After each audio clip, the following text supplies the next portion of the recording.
And we're anticipating that that's going to go up even further, but that's more than anybody else. The manufacturing sector, remember, manufacturing is dead according to the past administration of Obama and Biden. Manufacturing is dead. You need a magic wand. Well, you don't need a magic wand. You need competence and capability. The manufacturing sector is booming, and the production index is at the highest reading since October of 18, which was an extraordinary period of time. And there we are. Tổng thống Donald Trump lại đang có một cuộc họp báo, và hiện nay thì ông đang đưa ra những cái biểu đồ cho thấy nhiều thứ đang có cái dấu hiệu tốt. Ví dụ như chúng ta thấy ở đây thì cái biểu đồ này là biểu đồ của hoạt động trở lại của các nhà máy đó. Thì nó đều có cái dấu hiệu như thế này mà ông thường gọi là chữ Big V đó, chữ V to lớn đó. Khi mà kinh tế đi xuống dưới đáy thì bật ngược trở lệch lên. Đó. Các mà ông nói là Big V xuống vào cái khoảng thời gian tháng 3 đó. Rồi bây giờ đây lên lại. Ví dụ như là trên màn hình chúng ta thấy là có cái vấn đề công ăn việc làm quay trở lại. So those are incredible numbers about our economy and how it's coming back. Ông đang nói là cái vấn đề kinh tế quay trở lại một cách nhanh chóng. Sau khi mà nước Mỹ phải đóng cửa vì đại dịch vào tháng Giêng tháng 2 là đóng cửa một cách đột ngột. Rồi tới tháng 3 là nó xuống tới đáy của nó. Giờ đây thì nó trở lại.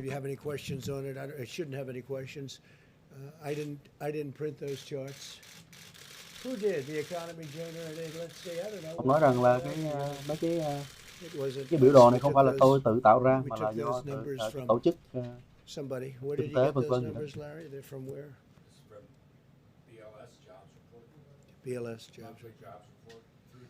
Những cái bản báo cáo về công việc làm rồi vân vân. The Democrats have abandoned the American people over the simple subject of politics.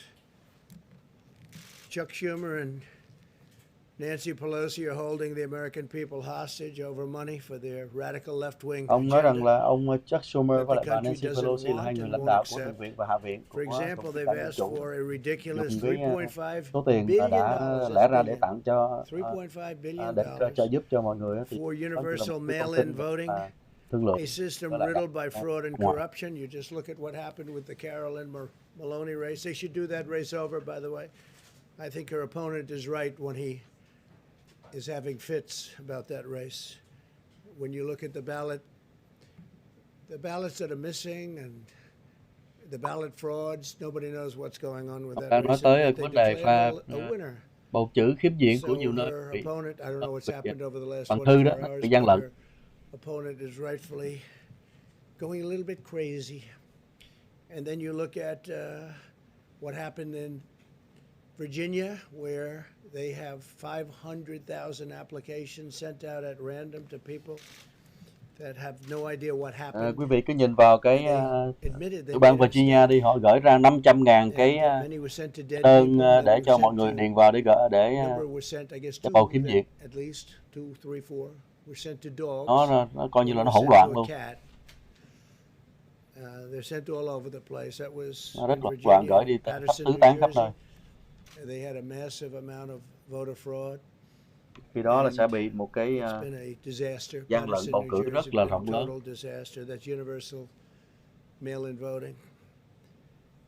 So they want $3.5 billion for universal mail-in voting for the country, where you have hundreds of millions of voters. They can't do a little race with 20,000 people.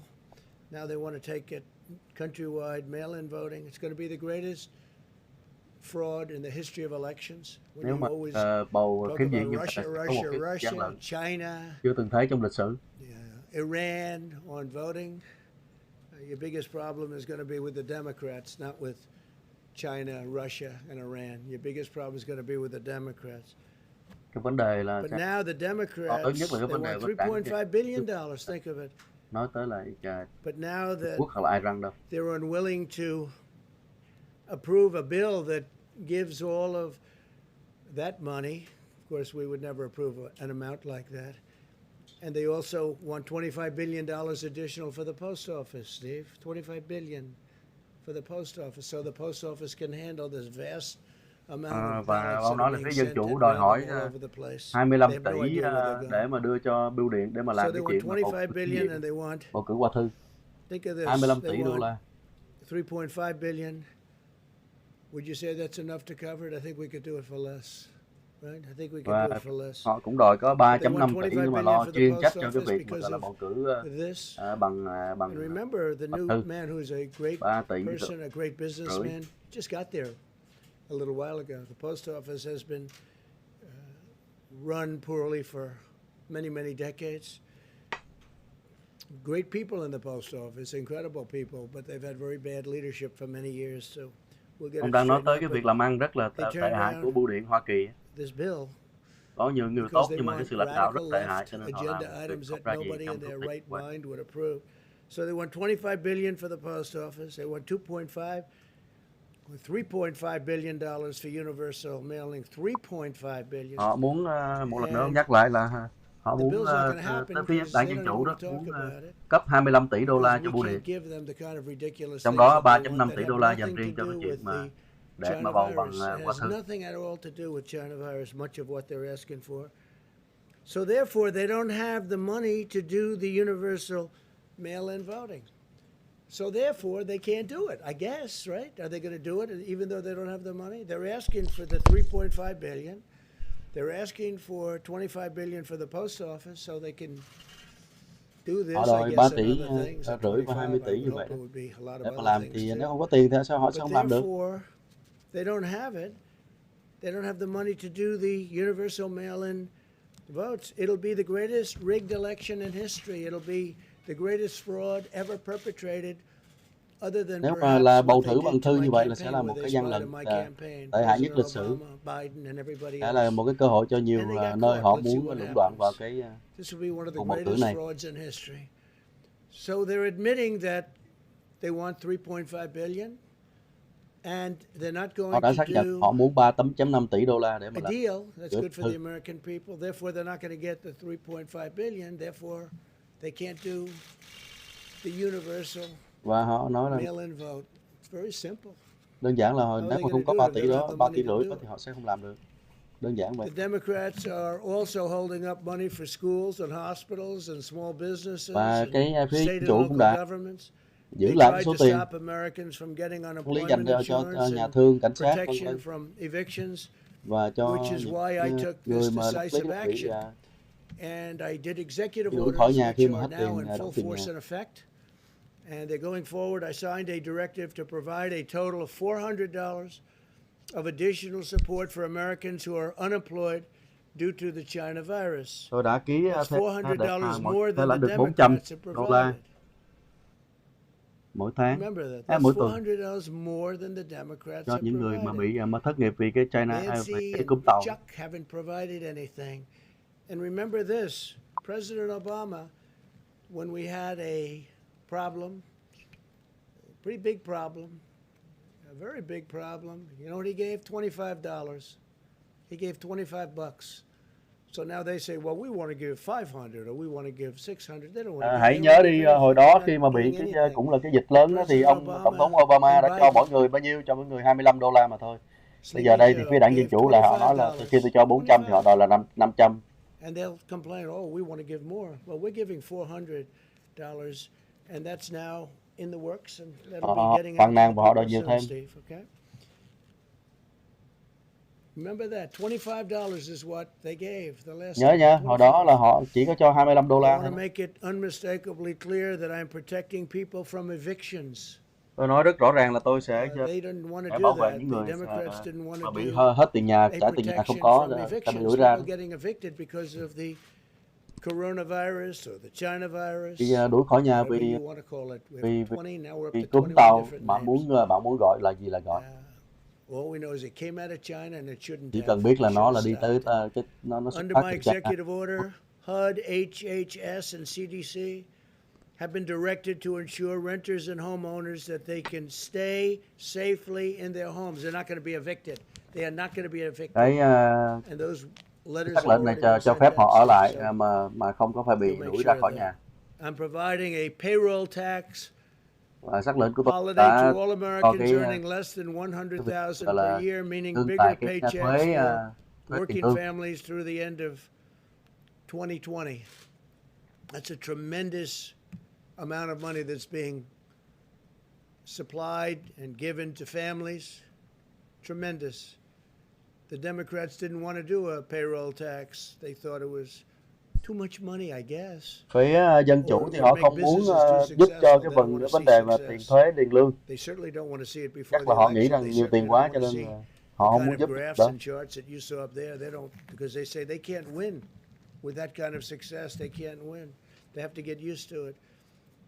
Remember, we've already gotten $3 trillion in stimulus, so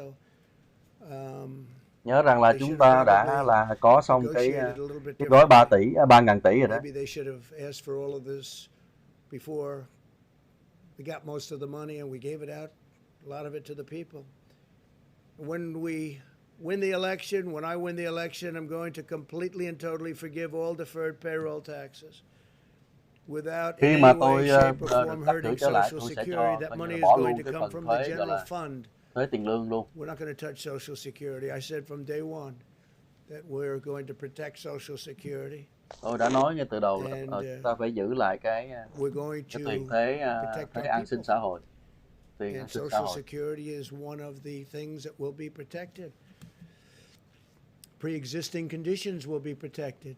Medicare will be protected. Người mà có bệnh nền trước cũng sẽ được Social bảo vệ. Security will be totally protected under me. Under them, it will not be protected Dưới because we tôi will lãnh have đạo a thì stock vậy chứ market còn họ lãnh đạo crash, thì the không likes có of được bảo which vệ you've đâu. never seen. Your taxes will be doubled and tripled. Là thuế của quý vị sẽ And bị your nhân đôi nhân regulations ba will đó. go through the roof, which is what was causing the Sẽ problems vượt with the khỏi nóc country nhà in the luôn. first place. Student loans. Vậy. I signed a directive providing relief to student borrowers. Not their fault. Về cái nợ của sinh viên cũng vậy, không phải là lỗi của họ. Cho nên họ sẽ được trì hoãn lại. Trì hoãn lại tới đầu năm sau. Không có lãi suất gì hết. So I will be deferring payments on student loans at zero interest until further notice. Tôi sẽ gọi là trì hoãn cái nợ của sinh viên. Không cần có lãi nào hết. Có thông báo mới. Sẽ xóa cái thuế tiền lương. Cái đó là có thể có thêm mỗi gia đình cả $5,000 đó. A lot of people will be very happy to hear that. A lot of the great, certainly conservative economists will be great to have. They think that's the greatest thing we can do. That's better than the payments. That's better than anything else. Cái đó nhiều người đánh giá, nhiều người đánh giá nó còn tốt hơn là cái việc mà check cho tiền nữa mà nó cái mà cái thuế tiền lương đó. Create stronger companies to employ the people. So we will be để làm cho các công ty họ có I win. We are going to be terminating the payroll tax after the beginning of the new year. Today I met with parents, students, teachers and health experts. Hôm nay tôi có gặp gỡ các phụ huynh, các thầy giáo, cô giáo vân vân. Of safety and safely về cái vấn đề mà gọi là quay trở lại cái trường học một cách an toàn.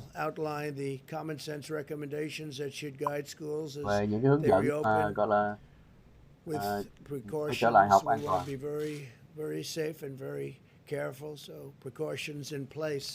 Rất là cẩn thận. Our strategy to safely reopen schools mirrors our approach nationwide as we race toward the competition and the completion. We're competing with others, but I'm not competing with anyone. We just want to have a vaccine. We have. Tôi thấy trên màn ảnh là những cái hướng dẫn để mà cho nó an toàn khi mà quay lại trường học.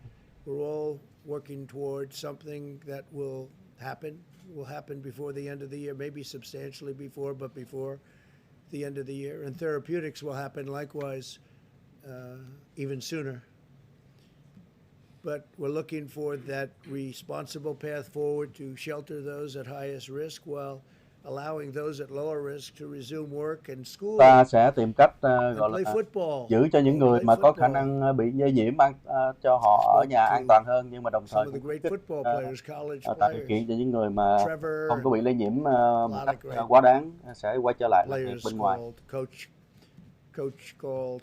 Coach O, a lot of fantastic people I got to speak to, athletes, leaders. They want to play football. Let them play. Các đội gọi là bóng bầu dục rất là mong muốn ra chơi trở lại. Hãy để cho họ được ra chơi trở lại. So hopefully that will happen, and hopefully when they play football, they will proudly stand for the national anthem, and they hy vọng là chuyện nó xảy ra, và hy vọng là khi mà họ ra chơi football, ra sân bóng trở lại thì họ sẽ gọi là có sự chào kính trọng đối với lại cái lá cờ và cái bản quốc ca của Hoa Kỳ. A lot of people agree with me. So we want people, we would like to request people, you stand proudly for. Chúng tôi yêu cầu, hy vọng là mọi người sẽ đứng lên để mà chào quốc kỳ.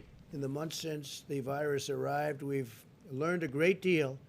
While this is a dangerous and highly infectious disease, it primarily affects the oldest segment of our population or those with chronic health issues. The United States has the largest nursing home. Chúng ta đã tìm hiểu được trong mấy tháng đại dịch qua đó là cái đại dịch này nó ảnh hưởng rất là già bệnh vân vân. Mà Hoa Kỳ thì là một cái có một cái hệ thống dưỡng lão, người già dưỡng lão lớn nhất nữa. Long-term care facilities. The median age Chúng ta of sẽ those lo who lắng về những succumb cái to hệ the thống. virus is 78 years old.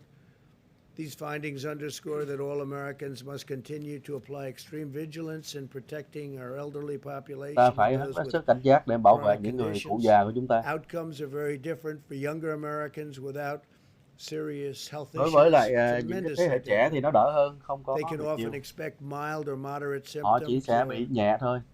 Even no symptoms whatsoever. Hoặc thậm chí là không có dấu hiệu luôn.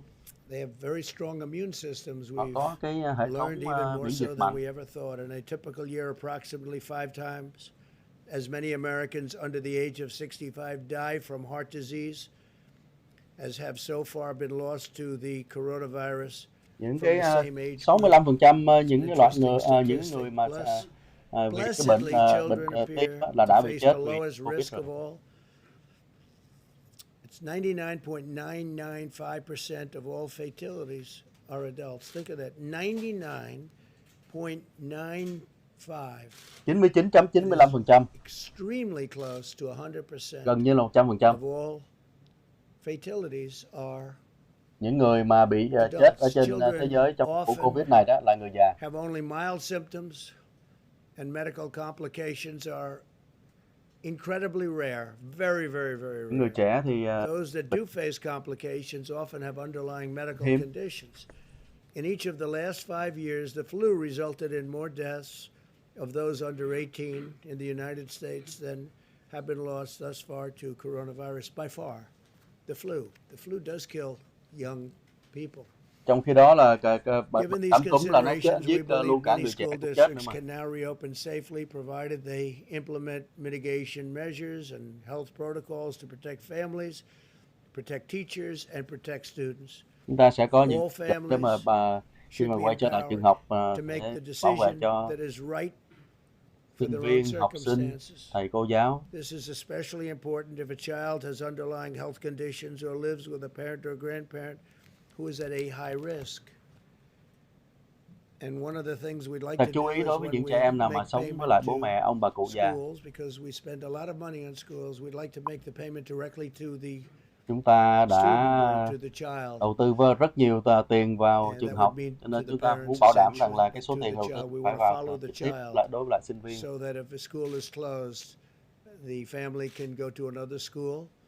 Nếu mà trường nào mà đóng cửa thì gia đình nếu mà có sự lựa chọn muốn thì phải đi kiếm trường khác học. Cho nên là tiền của chúng ta sẽ đầu tư vào học sinh, cho tiền học sinh để học sinh đi kiếm trường học, chứ không phải là cho vào cái trường rồi đóng cửa trường lại.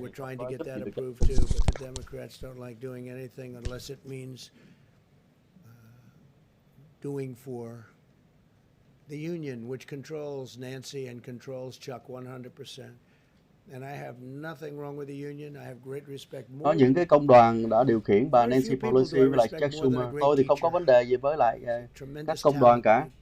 They're really underappreciated These are phenomenal people with tremendous talent. The great ones are among the most important people we have in this country. And they'll be great at they'll be great at charter schools, and they'll be great at, when we talk about school choice, which we'd like to see so that parents can take their children to the school of their choice. That's something we want. We think it's very important, especially in the minority communities. They want it so badly. African American, Hispanic American, Asian American, they want it so badly. But the two people I mentioned, Nancy and Chuck, they're totally controlled by the heads of the union. I think the teachers like us a lot. We're taking care of our Tôi nghĩ teachers. rằng là bà Nancy Pelosi với lại ông Chuck Schumer bị công đoàn giới chức, công đoàn giáo dục họ điều khiển. Trong khi thầy giáo, cô giáo thì lại rất thích tôi, còn phía kia thì không, phía công đoàn họ điều khiển. I heard a gentleman today, a great person, some of you were at that meeting, from Harvard, say that every year is $10,000. It's people, they lose a tremendous amount of money in the future. Mentioned $10,000. And I think he was talking about on a yearly basis. They lose a lot by every year of education that they lost. Every year they gain $10,000. And when you have students sitting at home playing with a computer, ông nhắc lại cái câu chuyện sáng nay ông nghe từ một giáo sư đại học Harvard nói rằng là theo tính toán của thống kê thì mỗi năm mà học sinh vào trường học thì kết quả là sau này khi mà ra trường lớn lên đi làm, mỗi năm mà vào trường học thì nó tăng 10.000 đô trong cái thu nhập của người đó. Ý ông muốn nhấn mạnh tới cái việc mà học sinh quay lại trường học rất là quan trọng, kể cả trong cái thời đại này.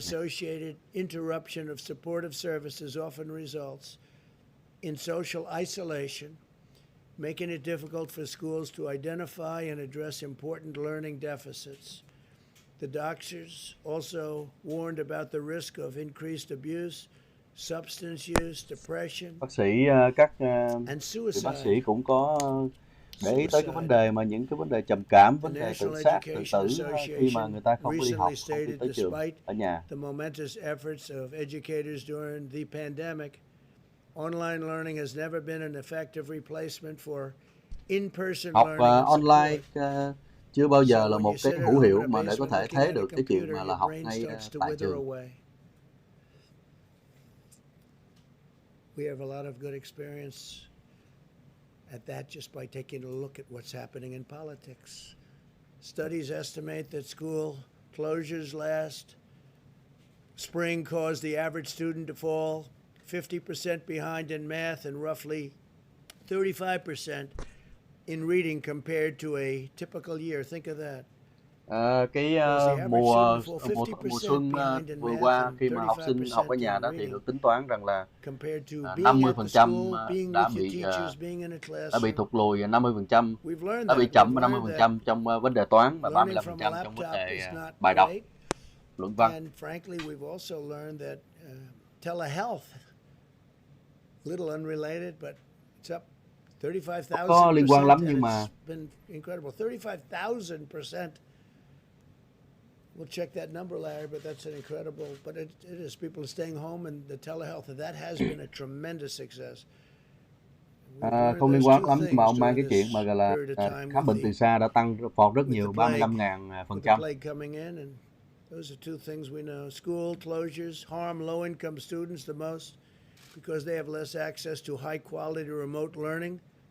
They don't have computers and less resources for có những học sinh ở nhà không có, gọi là nhà gia đình thu nhập thấp thì không có computer ở nhà để học.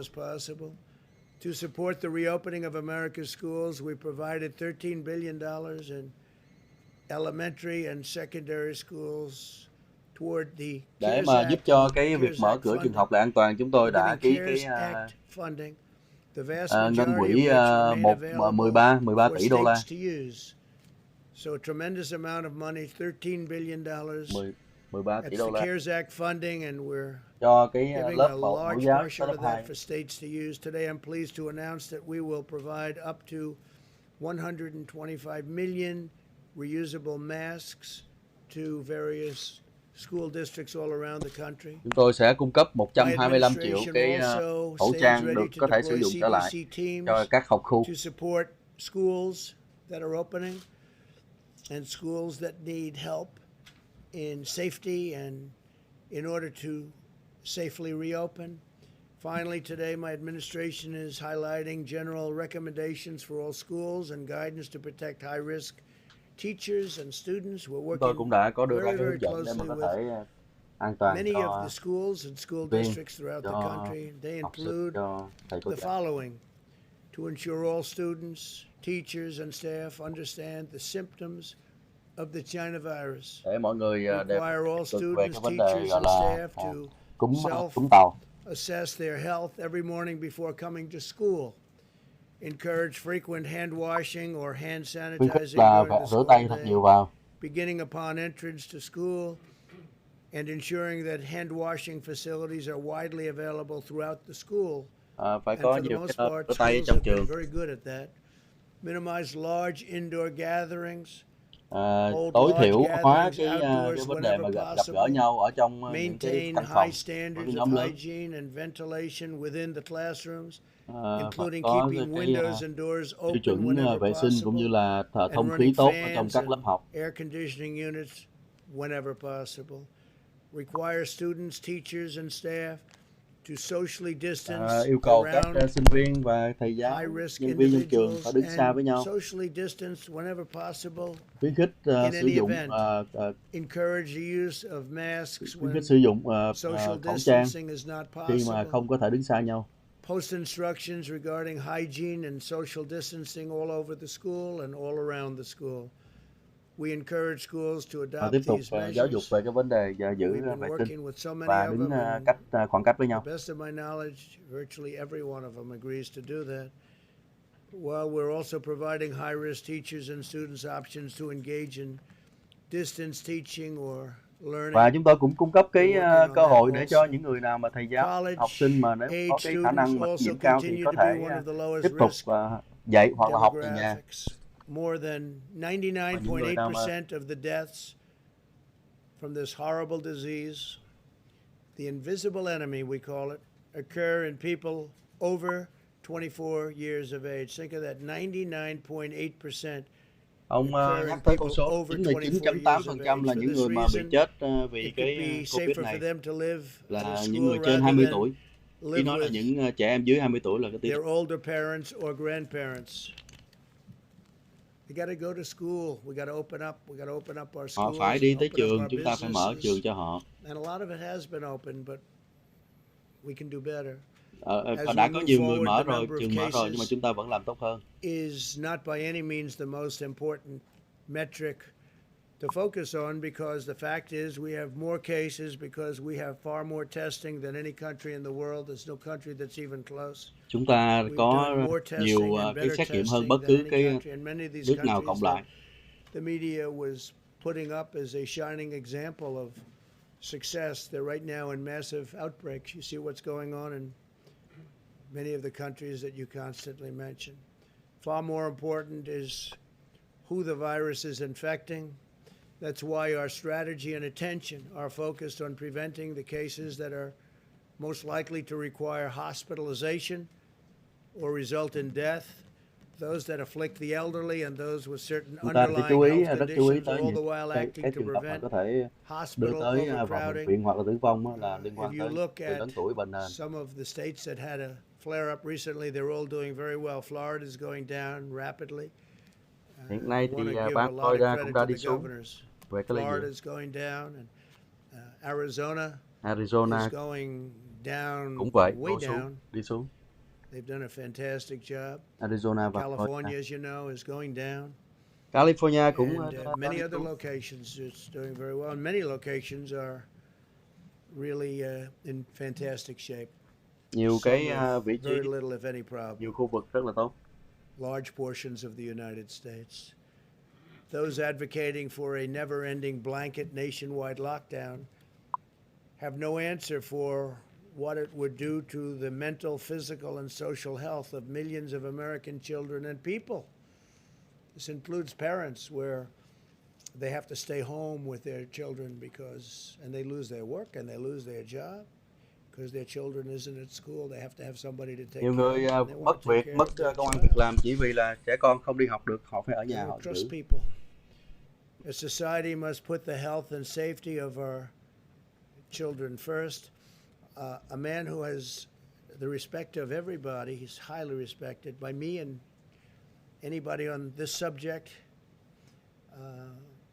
He's the expert. Dr. Scott Atlas is here from Stanford. Ông bác sĩ Scott, tiến sĩ Scott ở Stanford. It would be great. He was saying things to me the other day. I said it would be great if you could tell that to the media. So this is the first time I've shared the platform, and it's an honor to do so. Scott is truly he's a brilliant man. He's a wonderful man, and he cares about this subject very much. And I'd like to ask Scott to come up, please, and say a few Ông words. giới thiệu ông tiến sĩ Scott lên để nói vài câu. Ông nói là ông tiến sĩ Scott này được nhiều người kính trọng. Rất hiểu về cái vấn đề này. Great honor to serve this president who's really focused on the Rất là cảm ơn ông Tổng thống đã có điều kiện làm việc với ông trong cái vấn đề quốc tế này. Cảm ơn ông và ông Phó Tổng thống. And all the people who are not very visible really for working so hard. These people are working 24/7 and it's quite amazing. And I think today we had a fantastic event that I'll just mention on opening the schools because the president's priority is to open the schools and open them tôi đã nói safely chuyện về mở cửa chợ trường học trở lại và biết rằng là cái đó là ưu tiên hàng đầu của Tổng thống hiện nay. Either use open schools or do whatever they can to eventually get back to open schools, including any kind of hybrid or other arrangement. Sẽ mở lại hoặc là có mang tính là hai cách trộn lẫn với nhau giữa mở lại và hoặc là nhà là tiếp. It went very well, and so I won't spend a lot of time up here, but thank you very much, and I hope I can help out in some way. Thank you. Hy vọng tôi sẽ giúp ông được cái cách. Có lẽ là ông tiến sĩ đó sẽ thực hiện trong thời gian giving $400, and we are in constant touch with governors also who they'll be making perhaps a contribution. They have options. They can do it or they don't have to do it. I think most of them will do it. Tôi vẫn tiếp xúc với các thống đốc về cái số tiền là thất nghiệp tiếp tục họ sẽ đóng góp phần 25% của họ hoặc là không tùy theo họ, nhưng mà đa số họ sẽ đóng góp. Companies and because it's both a company cut and a employee cut, so that really very much incentivizes people to go back to work and work hard, and the company to hire people back. Công ty thì các công ty đang thu nhận lại nhân viên. Saying that's the most important cut, that would be the best cut you could do. We couldn't get the Democrats to even think about agreeing to it. It's not the Democrat way, I guess, because it just seems that whether it's Larry Kudlow or any of your many friends, that's the one they wanted the most. Would you say, Larry? And so we're doing that, and that was never even really discussed because that was taken off the table by the Democrats immediately. And this is every week. Every week you get a check, or a month, or bi-weekly. This is a major amount of money that you're getting directly. So it's really, it's a very big number. It's a very substantial number. And this is, don't forget, this is in addition to the $400. And this is a big number. And now at the end of the year, the assumption that I win, I'm going to terminate the payroll tax, which is another thing that some of the cuối năm nay với cái viễn cảnh là tôi thắng đó thì tôi sẽ cắt hẳn cái thuế tiền lương. Cái đó sẽ một số lượng tiền lớn. Còn phía đối phương là không làm gì đâu, họ sẽ tăng gấp đôi, gấp ba cái tiền thuế. Và họ sẽ bỏ thêm rất là nhiều những cái luật lệ giới hạn. Chúng ta đã đóng cửa một cách đột ngột để mà cứu được nhiều mạng người, hàng triệu mạng người. Bây giờ chúng ta phải mở lại thôi. horrible regulations. And Biden, with his new partner, Kamala, ông Joe Biden và cái người ứng cử viên tổng thống Kamala, họ sẽ tăng những cái mà gọi là thủ tục, những quy định, và sẽ làm cho chúng ta sẽ khó mà có thể cạnh tranh với lại đối thủ khác. Antifa.com, it would take you straight to Joe Biden's website, his official campaign website. Odd situation, we don't know who's behind that, but it raises an interesting leadership question. Should Joe Biden, the Democrat Party, Kamala Harris, should they publicly denounce the Antifa as a domestic terrorist organization? Cô này hỏi câu hỏi hay. Nếu mà Google cái Antifa, tức là một cái tổ chức mà hiện nay được cho là rất là chống phá nhiều, tạo ra bạo động nhiều. Khi Google cái đó, nó dẫn ngay tới cái trang của ông Joe Biden. Thì cô hỏi rằng là phải chăng là ông Joe Biden và Tổng phải lên tiếng rõ ràng để mà gọi là lên án Antifa. Ông Tổng thống nói đồng ý.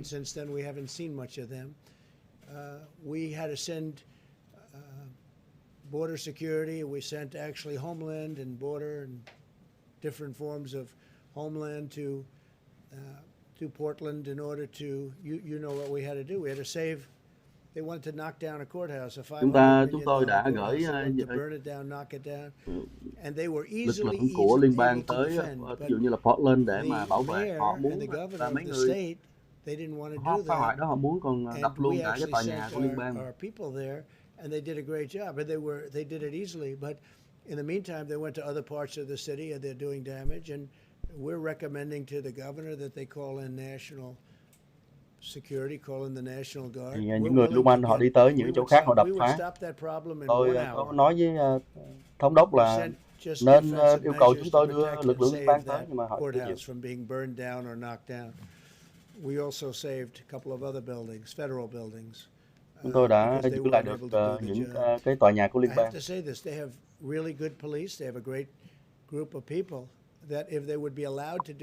Họ thì thật ra mà nói thì họ có lực lượng cảnh sát rất tốt, nhưng mà lực lượng cảnh sát không được cho phép để làm việc. Họ rất tốt nhưng mà họ không được cho phép để làm cái công việc của họ. Lực lượng cảnh sát ở đó. They've taken away their lives in a sense because they don't allow them to do their job. They could do that job so easily you wouldn't have a problem in New York. Nếu mà chưa cho cảnh sát làm việc công việc của họ thì ta sẽ không thấy có những cái vấn đề an ninh trật tự ở New York đâu. By $1 billion their budget in New York, $1 billion, and crime is up by 200%, 250%, depends on what week you're looking at. Họ cắt ngân sách cảnh sát $1 tỷ của cảnh sát thì thấy 200% tội phạm đã gia tăng cái tỷ lệ. But they have to give the honor back. It's an honor. They have to give the honor back to their law enforcement groups. Họ phải trả lại cái danh dự, đó là danh dự, trả lại danh dự cho lực lượng cảnh sát để họ làm việc. Nếu mà họ không muốn giải quyết thì liên lạc với chúng tôi sẽ đưa lực lượng quốc gia xuống để giải quyết. Ngay cả Minneapolis cũng vậy.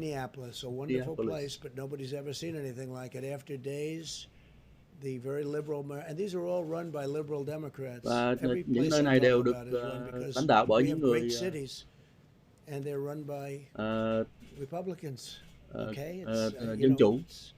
There's no magic to it. It's obvious what's going on, and the cities that I mentioned are all run by liberal, very liberal. Cái thành phố mà tôi đề cập tới toàn là and it's very sad when you see what's happening. Lãnh đạo bởi những người dân chủ và thật là đáng buồn. Happening to other cities, not just those three other cities.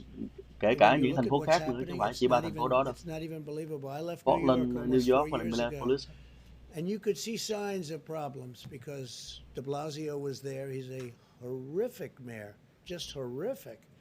Chúng ta có thể nhìn thấy cái sự đề ngay tại đó, không thấy cái ông thị trưởng de Blasio đó. He talks about the city and what he does. He's horrific. Hãy nhìn cái chuyện mà rất là And khủng when khiếp I ông see làm that, cho it's a thành phố very của ông. sad thing. I left almost 4 years ago, right? And when I look and see what's happening to a city that I love, that still has great potential.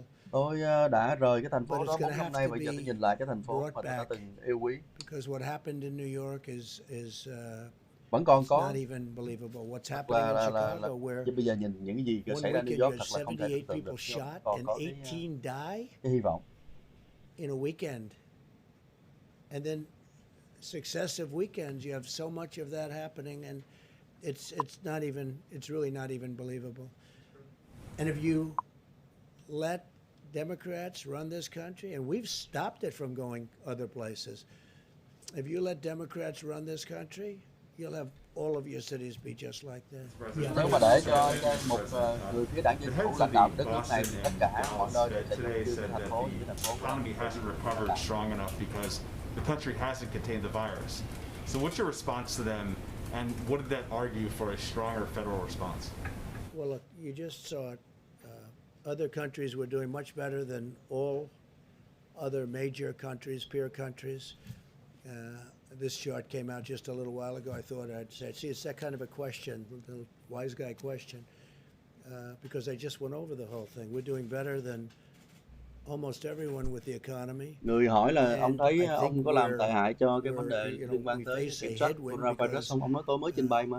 Democrats, perhaps for political reasons, don't want to open up their states.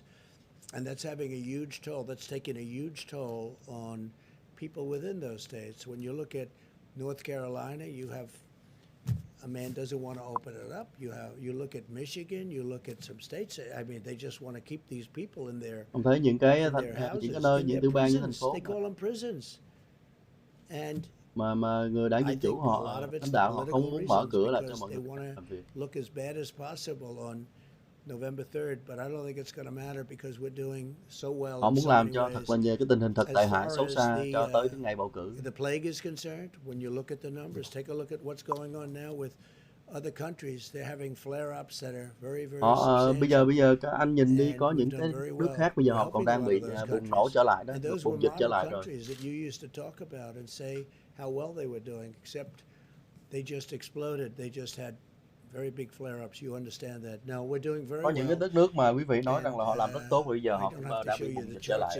But those charts are at a level that nobody even thought possible. I think we're going to have a fantastic third quarter. I think next year will be one of the strongest years we've had. Tôi nghĩ rằng là chúng ta sẽ có một cái quý 3 rất là tốt và cái năm tới rất là tốt. This is where North Carolina and Michigan and tremendous states, great states, are being closed by for reasons I think những tiểu bang tuyệt vời như là Michigan và những tiểu bang khác bây giờ đang bị đóng bởi những cái phía của người lãnh đạo đảng Dân Chủ. Chúng ta phải mở cửa đất nước trở lại. Chúng ta hiểu được cái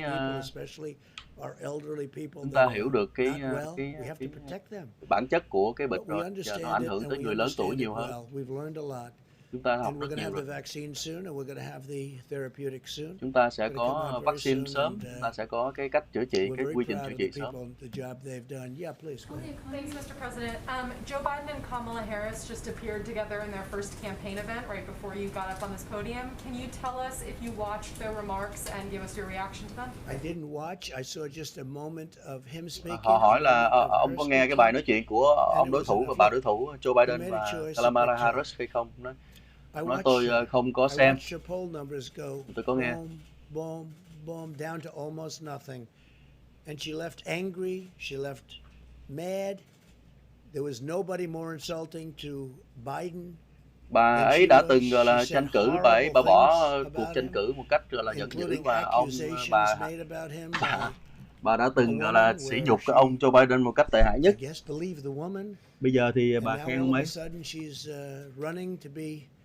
Vice President saying how wonderful he is. Bây giờ thì bà trở thành Phó Tổng thống ứng cử thì bà ca ngợi ông không tưởng được.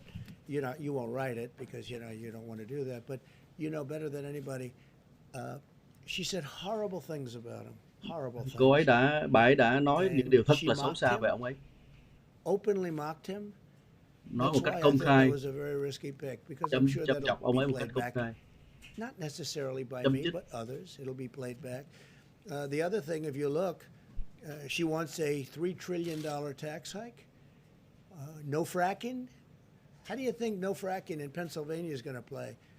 That's a big fracking state. If you didn't have energy produced Bà that ấy way, không you muốn would cho have cái việc mà gọi taxes là that khai would thác triple, dầu and đá you'd phiến. have unemployment that you wouldn't believe. In Pennsylvania last year had the best year they've ever had.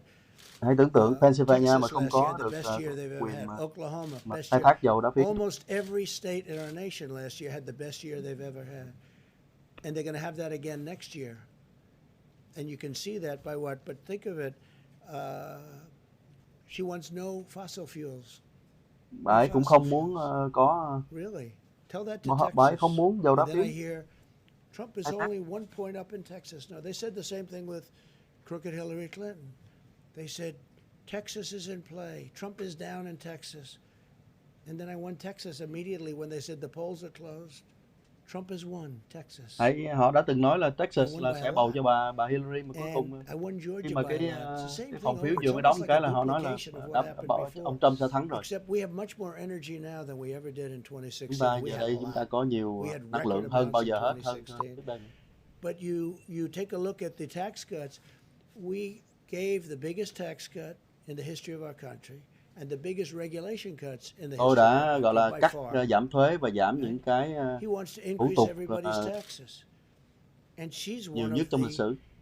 the people that wants that. I mean, you take a look at that. She wants to defund or at least substantially reduce money going to police departments. Bà ấy thì là muốn cắt And giảm ngân sách của you cảnh can't sát do một cách that. tối đa. You can't do that. It's actually got to be the opposite. I've been endorsed by so many police departments. Đáng lý là phải làm I'm ngược getting a lại. really good Tôi one đã this được week rất nhiều người cảnh sát that you'll be lên tiếng seeing. ủng hộ. Really big, really good. But who could ever, what police department, what law enforcement group could ever support Joe Biden? Có cái sở cảnh sát nào mà có thể gọi là ủng hộ ông He Joe said Biden things that được? are so bad and so foolish, frankly so Thật là tệ stupid hại in mà thật terms là of buồn in cười. terms of crime and what would happen. So Hãy we're nhìn getting theo all cái of tỷ law lệ mà enforcement. tội phạm kìa. We're getting the military. She wants to spend much less on our military. I've rebuilt Cô ấy, the bà ấy military. muốn We have the gọi là strongest cắt military giảm now. Much ngân of the sách equipment is coming in, của quân all đội. made in the United States. $2.5 trillion we spent. When I took over, we had a military that was totally, it was in terrible Khi mà shape. tôi lên chức thì It was depleted. quân đội chúng ta It was rất là a tệ. depleted military.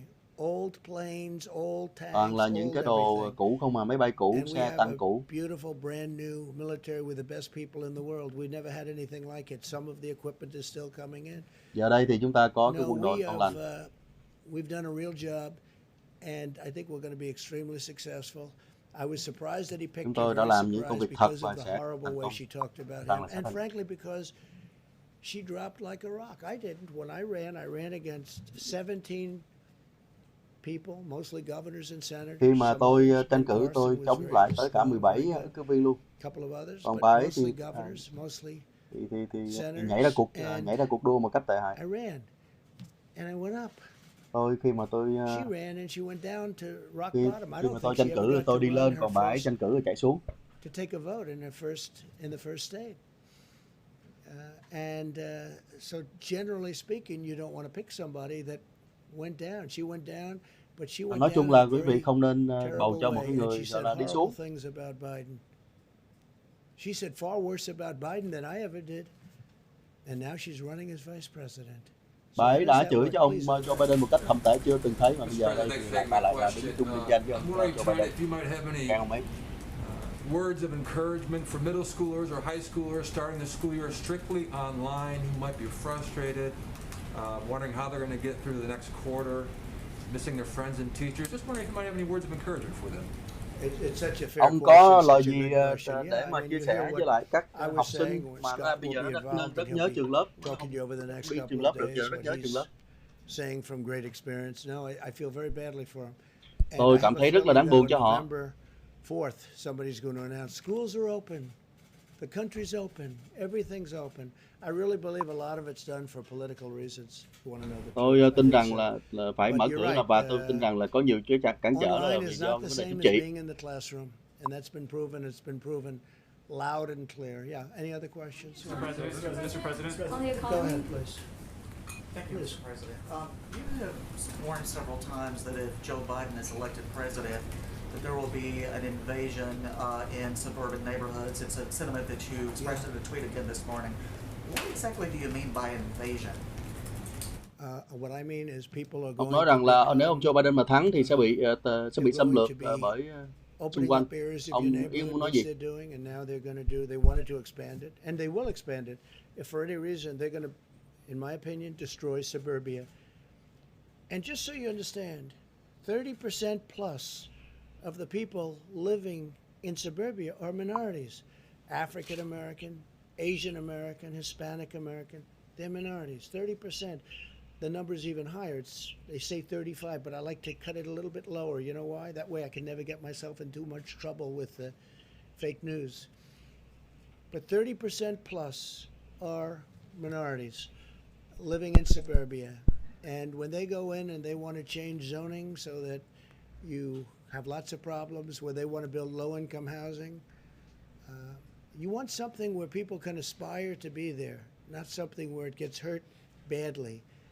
And that's what happens. Ông đang nói tới là trên 30% dân thiểu số thường sống ở những cái vùng gọi là ngoại ô. What I'm doing. It's a very fair question. It's a very important question. But they fought all their lives to be there, and then all of a sudden, they have something happen that changes their life and changes what they fought for so many years. John, please. Two quick ones, if I could, Mr. President. I know you were briefed on it. Have you decided where you're going to give your acceptance speech yet? So we're looking at Gettysburg, a magnificent site. I've been there a number of times. Câu hỏi là ông sẽ đọc cái diễn văn nhận lời tranh cử lại của ông ở đâu? The White House would be much easier from the standpoint of Secret Service and, the movement of hundreds of people, as you know. I would say we love them both. I love Gettysburg. Ông nói một cái địa điểm khác và một cái điểm thứ hai là ở ngay tại Nhà Trắng cho nó dễ dàng. Ngay Nhà Trắng thì nó đỡ phải di chuyển người đi lại và giống như là an toàn, tốt nhất. Và cái này ông không nói nhưng mà nó liên quan tới vấn đề là cũng có sự phản đối của phía đối thủ nói rằng là không được sử dụng Nhà Trắng để tính được. We're taking it out of the general fund, and what we'll be doing is, if we do that, we'll get it approved in that case by Congress, and we'll take the money from other places other than, we will not take it from Social Security in any way, shape, or form. Câu hỏi là nó mà when the general fund just incurred a debt of $2.8 trillion. You're right, but we're going to have tremendous growth. We have tremendous growth. You take a look at what's happening here. Next year, unless somebody comes in who doesn't know what they're doing and they start raising taxes and forcing everybody to leave the country or leave their jobs and companies to close, we will have tremendous growth. You will see growth like you haven't seen in a long time. Mr. President, since you didn't see Kamala Harris's remarks today, I wonder if we could just get you to respond to one thing that she said. Sure. She said that your refusal to get testing up and running, I'm paraphrasing, your flip-flopping on social distancing and masks. Bà Kamala Harris vừa rồi tấn công Tổng thống Trump, kêu ông Tổng thống Trump trả lời câu đó. Ông dẫn cái lời là bà đó đã nói là Tổng thống Trump từ chối cho cái sự xét nghiệm được xét nghiệm. What do you think of that? I think that's probably one of the reasons she was a terrible candidate. Tôi nghĩ rằng đó là một trong những lý do bà là cái ứng cử viên tệ hại đó. Bà ấy nói một cách gọi là không có đúng dữ kiện gì hết. Tôi đã làm xét nghiệm nhiều hơn tất cả các nước khác cộng lại mà.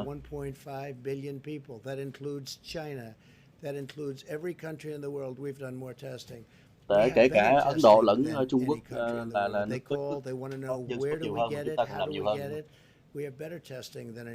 Chúng ta có cái xét nghiệm tốt hơn bất cứ nước nào khác trên thế giới. Và khi mà xét nghiệm nhiều thì nó ra nhiều cái ca nhiễm. you're going to find cases that normally you wouldn't see. If you go to Mexico and you go to other countries, you'll see they do almost no testing. Xét nghiệm They nhiều test thì nó if ra thôi. somebody's Ví dụ not giờ đi qua feeling Mexico well. hay là They nhiều test nước if khác họ không somebody làm is và xét nghiệm gì hết á. symptomatic. They test very little. They Họ test very họ little. họ, họ xét nghiệm We've rất done ít. more testing than anybody in the world. We've done the best job of any country in the world, and that includes from making ventilators that Chúng ta nobody làm else could xét have nghiệm done. tốt We nhất are trên the thế giới. Chúng ta làm ventilator chính king tính of the ra world. thêm We're nữa là chúng ta supplying the làm về whole những cái máy world thở. now in a few short months with ventilators that Trong are mấy very tháng mà chúng hard ta đã to làm được produce, very expensive, very complex, những cái máy very thở delicate, rất là mắc very, và very rất là tốt. important. We've done a Rất là great phức tạp. job. And then on top of that, when you look at the numbers, how we were impacted less than these other countries. Và hãy nhìn And now những you con look số at the chúng ta bị ảnh hưởng explosion một of cách ít hơn countries những cái that nước you khác. would have said did such a good job. Bị hậu quả And đó. some of them had advantages over us for obvious reasons having to do with the pandemic. But when you look at the job that we've done compared to others, we've done a great job. Hãy And nhìn con I số mà read chúng ta today làm that she's so với very nước khác short chúng on ta làm rất là facts. tốt rồi. I think she's going to be a big failure, and I think I look forward to the debate between her and Mike. Tôi nghĩ là bà ta sẽ thất bại một cách thảm hại. Tôi trông đợi sẽ có cái buổi tranh luận với họ. So we'll see how it all works out. All right, one more. Yeah, please. Bây giờ lấy thêm một câu hỏi nữa. Thank you very much. Me? No, in the back. Thank you. Just ask, what do you say to those critics who argue you're trying to sow distrust in democracy and deliberately trying to sabotage the post office to undermining mail-in voting, which a lot of people need? I say the Democrats are sabotaging the post office because they're not approving $25 billion that was requested. So they're sabotaging the post office, and they're not allowing the post office to function properly, and they're certainly not allowing universal mail-in votes. Đang nói tới là có nên dẹp luôn cái sở bưu điện của Hoa Kỳ không? Tại vì họ làm ăn không có ra gì cả. Voting that they'd like to do. Therefore, all of this and all of the tremendous mistakes that were made with regard to mail-in voting, all of these tremendous mistakes. Tất cả những cái gọi là you can't even do it. I would imagine the tất courts, cả những cái gọi là sai sót có thể xảy ra khi mà cái vấn đề bầu cử qua thư. It's just like a total catastrophe what's happening. Sẽ là một cái sự Go ahead real fast. tai họa lớn lắm. One is about you had graphs about the economics of COVID, but deaths in America are still going up, whereas in Europe, right now, 0 deaths in UK, 0 deaths in France. What's going up by cases, if you look at cases, and the cases are going up because we do so much testing and we find it, and I call it fake media gold, because we do so much more testing than any other country, and when you do all that testing, you find cases. Go ahead, Steve, real fast. First one on trade. You've got these trade talks with China going on. Is it possible you would pull out of the trade deal with China if they're not meeting their commitment? We've taken a lot of money from China in the last year and a half. Rút khỏi no other president has taken in. We've done things to China that nobody else has done to China, even thought of doing it, with 25% tariffs and taken in billions and billions of dollars, tens of billions of dollars, and given the farmers, as an example, 12 billion one year, 16 billion another year, and made the farmers extremely happy. You don't hear them complaining. They were targeted by China. But I'm very angry at China because they let this horrible disease, they let this horrible plague come into our country and come into the world. And they should have been able to stop it. They stopped it from going into China. They should have been able to stop it. Họ đã ngưng không cho tràn ngập ở Trung Quốc, nhưng mà họ để cho nó tràn ngập ở con đất của họ. Đó là cái buổi họp báo của ông Donald Trump. Có một câu hỏi và một câu trả lời tôi chưa kịp trả lời, đó là câu hỏi của ông John Robert, là phóng viên của đài Fox. Ông hỏi rằng là nếu mà tổng thống đã ký cái sắc lệnh là không có thu thuế, gọi là không có thu thuế Payroll Tax, tức là thuế tiền lương đó, thì lấy đâu ra cái ngân sách cho cái ngân quỹ của Social Security, tức là ngân quỹ an sinh xã hội. Tại vì nếu như mọi người nào biết thì cái thuế đó là cái thuế mà mỗi cái chi phiếu mà người chủ viết ra cho người công nhân mỗi tháng hay là mỗi 2 tháng hay là mỗi tuần đó, thì có một cái số tiền được giữ lại, được trừ lại. Cái số tiền đó là một nửa thì phía bên chủ chịu, một nửa là người làm việc chịu. Người ta lấy lại cái số tiền đó để mà bỏ vào cái quỹ hưu bổng, để sau này cái người để mà cho những người mà sau này về hưu thì có số tiền đó.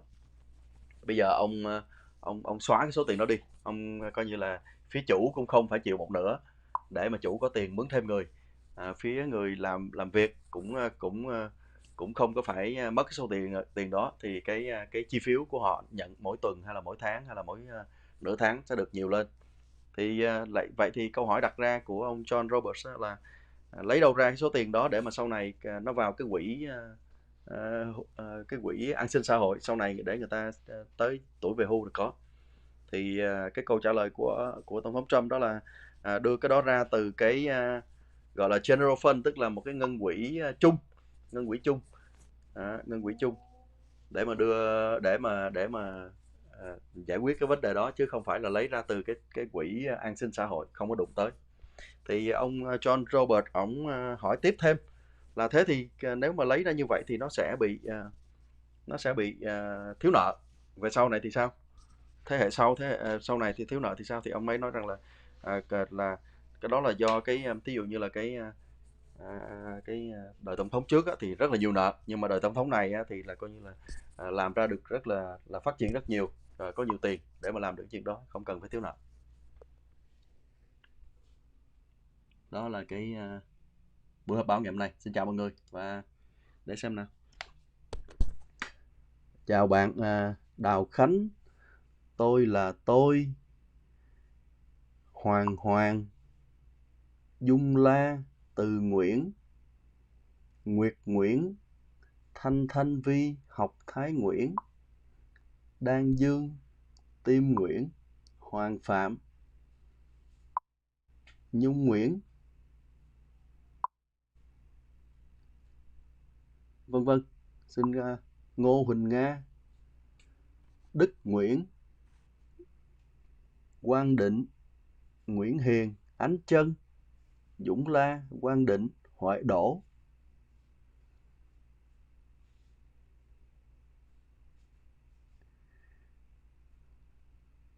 Có lẽ đó là một số tên của các bạn comment mà tôi đọc được. Xin cảm ơn rất nhiều. Và người cuối cùng comment trong ngày hôm nay là ai? Người cuối cùng comment trong ngày hôm nay đó là bạn Đào Khánh. Xin cảm ơn bạn và xin hẹn gặp lại mọi người.